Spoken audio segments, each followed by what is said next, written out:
1, 2, go.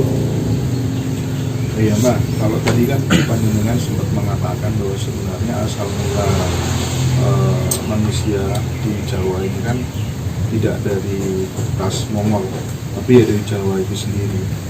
Lalu bagaimana kemudian kok terjadi perubahan peradaban yang cukup signifikan itu? Begini, jadi memang ini ya, bukan memastikan benar.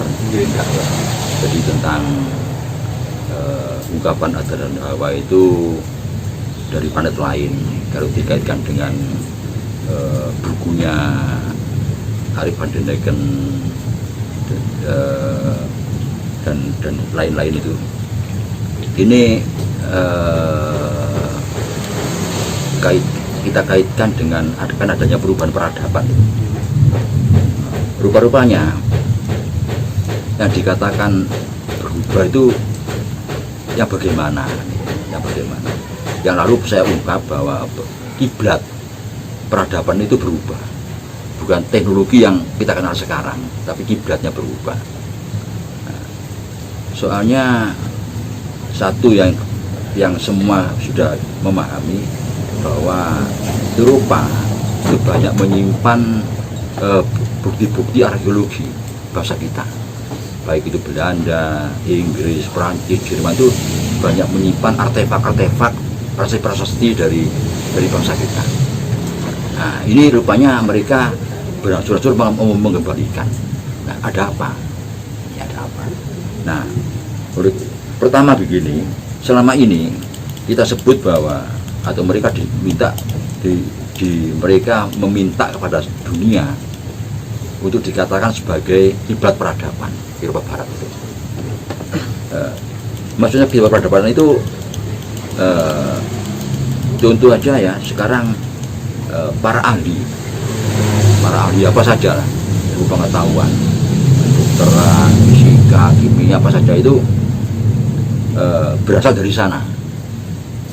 Dan metode penelitiannya, metode mereka menciptakan metode penelitian, menciptakan metode tentang analisis. Jadi yang dikatakan bahwa metode ilmiah akademis itu adalah mereka. Kalau tidak seperti itu tidak bisa diterima. Jadi doktor ya, mencari gelar doktor dengan tesisnya tanpa melewati metode itu tidak bisa diterima. Dianggap tidak bisa membuktikan apa-apa. Jadi yang kelak akan berubah itu tentang metode penelitian dan analisa itu akan berubah, tidak lagi sesuai dengan metode mereka. Nah, Bapak, sekarang antara teori tentang metode ini, ya, penelitian, analisa, itu dengan kebiasaan, adat istiadat satu bangsa, itu dulu mana? Kan dulu adat istiadat, dulu tradisi, dulu kebiasaan. Dari kebiasaan ini, maka setelah mereka menyentuh ilmu pengetahuan, maka dipakailah metode ini, kebiasaan ini. Itu. Kebiasaan ini disebut sebagai metode mereka untuk meneliti apa saja. Yang dikatakan memang mereka bahasa rasional, mereka hanya menggunakan akal sebatas kemampuan akal itu. Jadi mereka menggunakan akal, otak sebatas kemampuan otak itu. Itu kebiasaan itu ditarik menjadi metode dalam penelitian apa saja, di dalam menganalisa apa saja. Kalau tidak, itu tidak akademis namanya, dan itu ditolak dalam dunia akademis. Nah, ini selama ini kan begitu. Nah, sedangkan kita bangsa timur ini lain, alam pemikirnya lain, kebiasaannya lain dengan mereka. Metodenya pun dalam penelitian juga tidak sama. Metode kita ini juga tidak sama dengan mereka. Tapi metode kita tidak payu, dikatakan tidak akademis, tidak rasional, tidak ilmiah. Metode kita ini yang akan ketemu nanti. Nah, oleh karena itu kalau kita amati dan kita rasakan seperti ceritanya Profesor Aryo Santos ya, Arisio Santos, terus Anam Krishna yang menyebut tentang Sundaland, terus dari Plato, Socrates yang mengungkap tentang manusia Atlantis. Ini kan kembali yang seperti yang saya sampaikan yang lalu, bahwa ini manusia asli bumi kan, bahasa Atlantis ini. Ya, ini yang punya metode yang berbeda dengan mereka. Nah, lantas semua mahasiswa yang ingin belajar mencari ilmu pengetahuan itu pasti ke Eropa, Amerika, dan mereka harus pakai metode yang mereka ciptakan, hasil daripada kebiasaan mereka. Sedangkan kita kebiasaan kita lain, sehingga kalau kita menciptakan metode penelitian berbeda dengan mereka, nah pengaruh tentang metode mereka ini masuk sangat dalam dunia kita, sampai kepada pembuktian tentang pidana, tidak pidana. Kita pakai mereka, UHAP itu, kita undang-undang hukum acara pidana, untuk membuktikan bahwa orang itu bersalah. Itu pakai metode mereka. Ada bukti, ada saksi sekian, ada bukti sekian, minimal 2 bukti dan saksi. Itu pakai metode mereka, sehingga hal-hal yang sifatnya tidak rasional tertolak. Misalnya santet, bagaimana orang nyantet bisa dihukum? Tidak ada undang-undangnya. Jadi dalam hukum pembuktian di KUHAP itu tidak masuk. Padahal semua bangsa ini meyakini santet itu ada. Jadi barang sesuatu yang memang ada menurut dalam kehidupan kita, ya diyakini berdasarkan penelitian dengan metode kita, tertolak di dalam persidangan untuk membuktikan orang bersalah, tertolak. Kan tidak cocok, dianggap tidak akademis, tidak rasional, tidak ilmiah, tertolak. Ini berkepanjangan sampai rakyat bergerak sendiri, itu masalah dibunuh. Itu kan karena itu, karena hukum tidak mampu menjangkau situ. Dikatakan hukum atau lembaga peradilan tidak mampu menjangkau ke situ. Karena pakai metodenya, ya kita pakai metode barat, sehingga tidak masuk. Nah ini masalahnya. Jadi yang disebut dengan ilmu pengetahuan, divisinya divisi mereka. Ilmu pengetahuan itu harus punya objek yang jelas, objek rasional, objek formal. Nah, itu. Jadi dengan akan dikembalikannya artefak-artefak, prasasti-prasasti milik kita, zaman lampau yang disimpan di Belanda ini, kemungkinan mereka tidak bisa menerjemahkan ilmu-ilmu yang ditulis oleh leluhur kita dalam prasasti, simbol-simbol dalam artefak yang lain, tidak bisa menerjemahkan. Sehingga dibawa ke sini supaya kita menerjemahkan. Karena kalau kita amati, memang batas kekuatan otak ya. Jadi sekarang kan sudah diketemukan tentang kalau untuk sehat itu kita tergantung pada adrenalin dan daya tahan tubuh itu. Daya tahan tubuh itu apa namanya itu? Body apa namanya itu? Imunitas. Daya tahan tubuh itu apa namanya? Imunitas. Apa gitu? Yang sehingga mampu menahan penyakit itu. Imunitas. Apa? Imunitas. Iya, body apa namanya itu? Ada bodinya itu.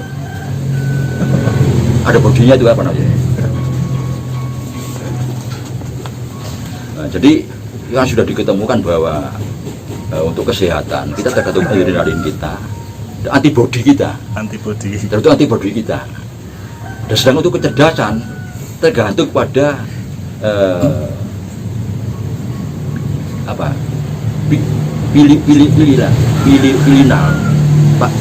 pilinal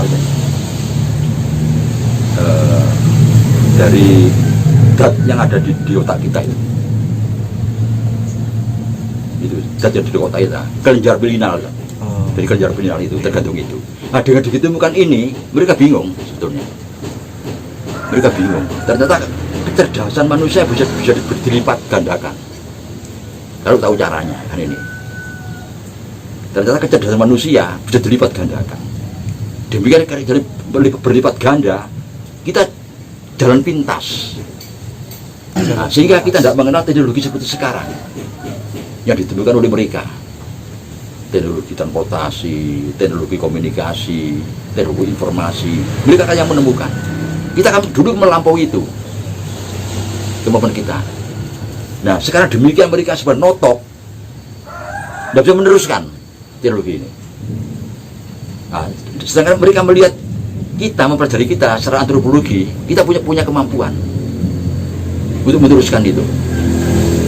Karena kita dulu sudah memiliki, dan kita melompat, mereka kan berjalan linear begini, teknologi. Nah, rupanya ini yang membuat akhirnya semua artefak itu mau dikembalikan ke sini agar kita bisa mempelajari. Kalau mereka itu kalau sudah bicara masalah kearifan lokal tidak mampu. Contoh ya, ada penulis dalam membuat tesis tentang Jawa,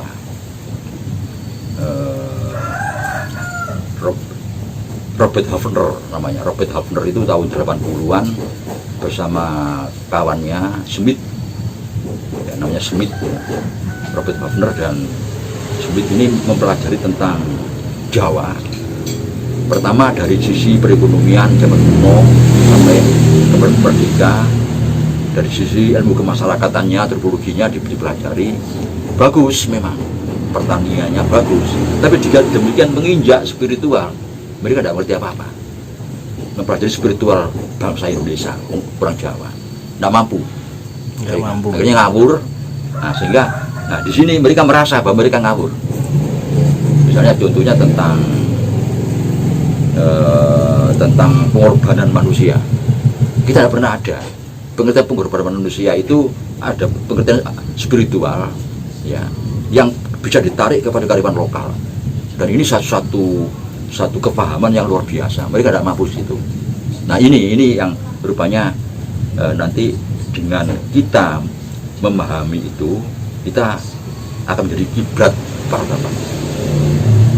Karena apa? Yang kedua, di sini nih, sekarang orang kan kagum terhadap globalis apa, kelompok kecil, globalis, kelompok kecil